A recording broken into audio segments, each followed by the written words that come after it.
மாமியார் நாடகம் போட்டு கொடுமைப்படுத்துகிற வீட்டிலையெல்லாம் மதி மாதிரி ஒரு மருமக இருந்தால் மட்டும்தான் ஒரு விடிவு காலம் பிறக்கும்னு நினைக்கிறவங்க நம்ம வீடியோவை லைக் பண்ணிவிட்டு நம்ம சேனல் இன்னும் சப்ஸ்கிரைப் பண்ணாதவங்க சப்ஸ்கிரைப் பண்ணிக்கோங்க. இந்த தங்கராஜ் சுரேஷ்க்கு அட்வைஸ் பண்ணாமல் இருந்தாவே சுரேஷ் இன்னாரும் மதியை ஏற்றுக்கிட்டு நல்லபடியாக வாழ பழகி இருப்பான். தங்கராஜ் நீ ஆம்பளை மாப்பிள்ள, நீ அப்படி பண்ணு இப்படி பண்ணு, நீ கெத்தாக இருக்கணும், ஒரு லேடிஸ் சொல்கிற விஷயத்தையெல்லாம் கேட்டுக்கிட்டு நீ இருக்கக்கூடாது அப்படின்னு சொல்லி சொல்லி சொல்லி ஏதாவது சுரேஷ் மதிக்கிட்ட கொஞ்சம் கூட விட்டு கொடுத்தே போகாமல் இருந்தார். இப்போ அந்த பிரச்சனை ஸ்டேஷனில் அவருக்கு அப்போசிட்டாகவே நிற்கிது. தங்கராஜ் தன்னோட மாமனார் மாமியார் கூட்டிக்கிட்டு ஸ்டேஷனுக்கு போகிறாங்க. போகிற வழி எல்லாமே லக்ஷ்மி, ஐயோ எனக்கு நெஞ்சு வலி வந்துடும் போல இருக்குதுங்களே, இவ பண்ணுறது இப்படி ஒரு மருமகளை என் மாப்பிள்ள என் பையனை கட்டி வச்சிங்க, என்னால் முடியல மாப்பிள்ள, என்னம்மா பேச்சு பேசுகிறா, என்ன நடிப்பு நடிக்கிறா மாப்பிள்ள, எனக்கு நெஞ்சு வலி போய் சேர்ந்துருவனாட்டு இருக்குதே அப்படின்னு சொல்லி ஆக்ஷன் கொடுக்க ரேவதி அம்மா ஒன்றும் ஆகாதுமா, நீ டென்ஷன் ஆகாமல் அமைதியாக வா, போலீஸ் ஸ்டேஷன் என்ன பேயா பூதமா என்ன இருக்குது, வாமா ஒன்றும் பிரச்சனை இல்லை, போய் பதில் மட்டும் சொல்லிட்டு வந்தோன்னா தேர்ந்தது, அவ்வளோதான், எல்லாமே அவர் இருக்கார்ல பார்த்துக்குவார், அதுக்கு மேலே சுரேஷ் இருக்கிறான், ஒன்றும் பிரச்சனை இல்லை வாமா அப்படின்னு தைரியம் சொல்லி கூட்டிகிட்டு போகிறாங்க. அப்போது தங்கராஜ், அத்தை அதெல்லாம் ஒன்றும் பிரச்சனை இல்லைங்க அத்தை, உங்களை தனியாக அனுப்புனா ஏதாவது வம்பு வந்துடும் சொல்லித்தான் நானும் ரேவதியும் அப்போவே கிளம்பி வந்தோங்க அத்தை, ஒன்றும் பிரச்சனை இல்லை, நீங்கள் அப்படியெல்லாம் ஒன்றும் பயக்க வேண்டாம் அப்படின்னு சொல்லி தங்கராஜ் சமாதானப்படுத்தி தான் கூட்டிக்கிட்டே போகிறாங்க போலீஸ் ஸ்டேஷனுக்கு. போலீஸ் ஸ்டேஷனும் வந்துடுது. அப்போ சுரேஷ் இவங்களை பார்த்துட்டு வேகமாக வெளியே ஓடி வர்றாரு. வந்துட்டிங்களா மாமா, கூட்டிகிட்டு வந்துட்டிங்களா, வாங்க மாமா, இன்ஸ்பெக்டர் உள்ளே தான் இருக்கார், வாங்க போய் பேசிட்டு வேகமாக வீட்டுக்கு போயிடலாம், அம்மா கவலைப்படாதீங்க அப்படிங்கிறது. டே சுரேஷ், என்னடா சுரேஷ் இப்படி எல்லாத்தையும் கொண்டுட்டு நிறுத்திட்டாளேடா ஸ்டேஷனில், இவன் நம்ம வீட்டுக்கு ஆக வேண்டா சுரேஷ், நான் ஒரு முடிவு பண்ணிட்டேன், இவளை இங்கேயே அத்து விட்டு போயிடுண்டா சுரேஷ், நம்ம குடும்பத்துக்கு ஆக மாட்டாடா, ஐயோ என்ன பொண்ணுடா இவ அப்படிங்கிறாங்க. சரிம்மா பதறாமல் வாங்கம்மா அப்படின்னு சொல்லி சுரேஷ் அவங்களையெல்லாம் கூட்டிகிட்டு உள்ள சார் அம்மா அப்பா எல்லாம் வந்துட்டாங்க அப்படிங்கிறாங்க. அப்போ இன்ஸ்பெக்டர் இவங்க யார் அப்படிங்க. சார் அது எங்கள் அக்காவும் மாமாவும் சார், அவங்க தான் காரில் அம்மா அப்பாவை கூட்டிகிட்டு வந்தாங்க அப்படிங்க. சரி ஏம்மா என்ன நடந்துச்சு உங்கள் வீட்டில் அப்படின்னு கேட்குறாங்க. சார் அது அந்த பொண்ணு எங்களுக்கு செட்டே ஆக மாட்டா சார், எங்கள் குடும்பத்துக்கு, நாங்கள் பாரம்பரியமான குடும்பம், ஒரு நாள் ஒரு பொழுது போலீஸ் ஸ்டேஷனுக்கு வந்ததில்லை, இன்னைக்கு பாருங்க குடும்பத்தோடு நிற்க வச்சுட்டா, அவள் எங்களுக்கு வேண்டாம் சார், வேண்டாம், தெரியாமல் கட்டிக்கிட்டோம், இன்றைக்கே அத்து விட்டுருங்க சார் அப்படின்னு லக்ஷ்மி சொல்கிறாங்க.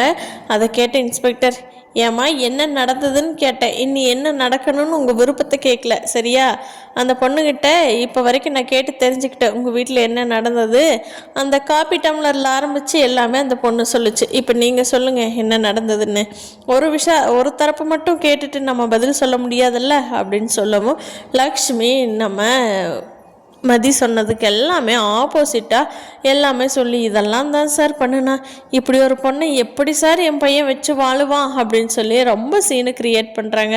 அம்மா அமைதியாக இருங்க, ஆமாம் ஏம்மா மதி இங்கே வா அப்படின்னு சொல்லி மதியம் கூப்பிட்டு இவங்க முன்னாடி நிற்க வச்சு, ஏம்மா நீ ஒன்று சொல்கிற, இந்த அம்மா ஒன்று சொல்கிறாங்க, அன்னைக்கு உங்களுக்கு இந்த வாக்குவாதம் போகிற அன்னைக்கு வேறு யாராவது இருந்தாங்களாமா, இல்லை நீங்கள் 2 பேர் மட்டும்தான் இருந்தீங்களா, உங்கள் மாமனார் எப்போ வந்தார் சார், அவர் சண்டையெல்லாம் கட்டி முடிச்சதுக்கு அப்புறம்தாங்க சார் என் வீட்டுக்காரர் வந்தார் அப்படின்னு லக்ஷ்மி சொல்கிறாங்க.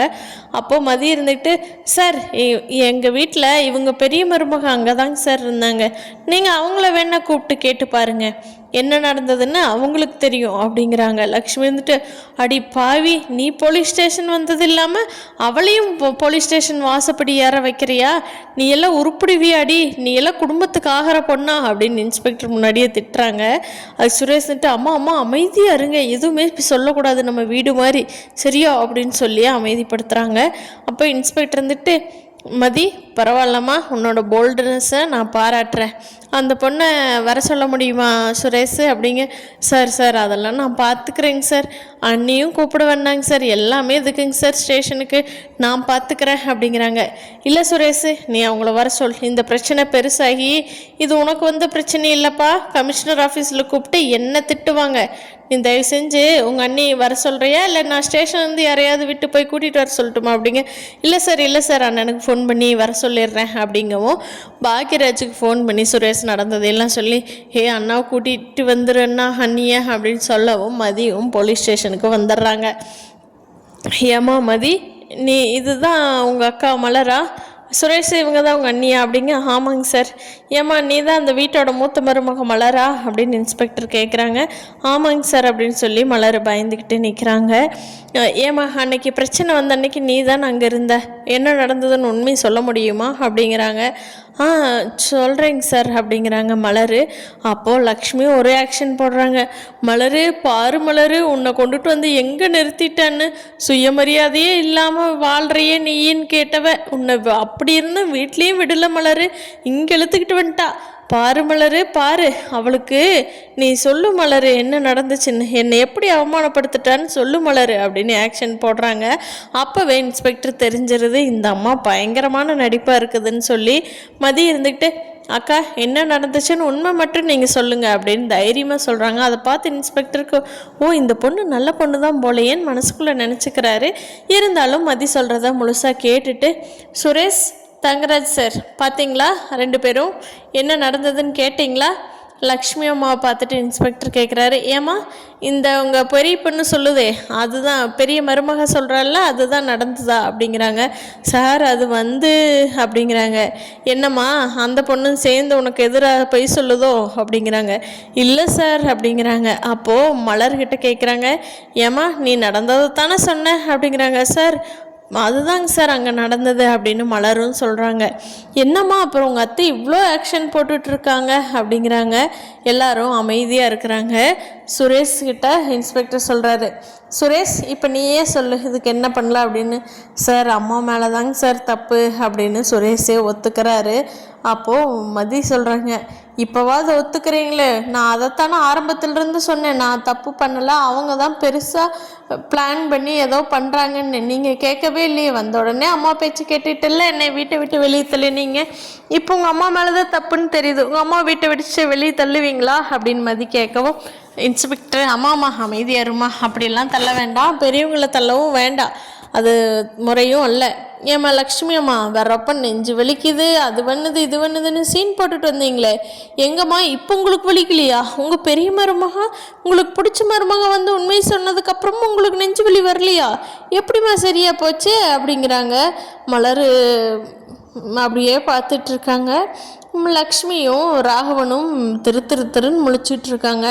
என்ன லட்சுமி இது அப்படிங்கிறாங்க ராகவன். லட்சுமியும் ஒன்றுமே சொல்ல தெரியாமல் அவமானத்தில் அப்படியே நின்றுட்டுருக்குறாங்க.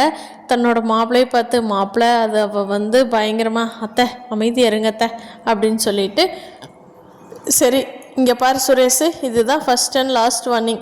அந்த பொண்ணுக்கிட்ட நீயும் உங்கள் அம்மாவும் மன்னிப்பு கேட்டுட்டு அந்த பொண்ணை வீட்டுக்கு கூட்டிகிட்டு போய் மரியாதையாக நடத்துறதுக்கு பாருங்கள்.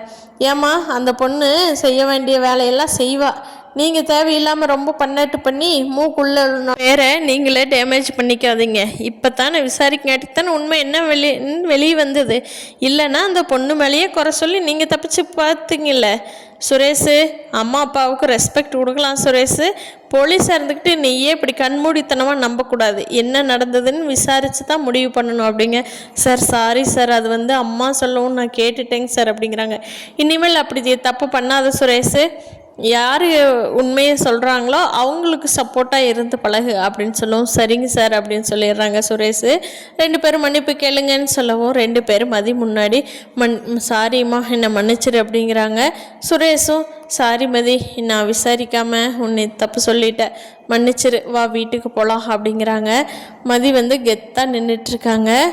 மலருக்கு இதை பார்க்குறப்போ அப்படியே மதி ஹீரோயின் மாதிரி தெரியுறாங்க. பாரு அவளுக்கு வேண்டியதை போராடி அவன் மேலே தப்பு இல்லைங்கிறது நிரூபிக்கிறா.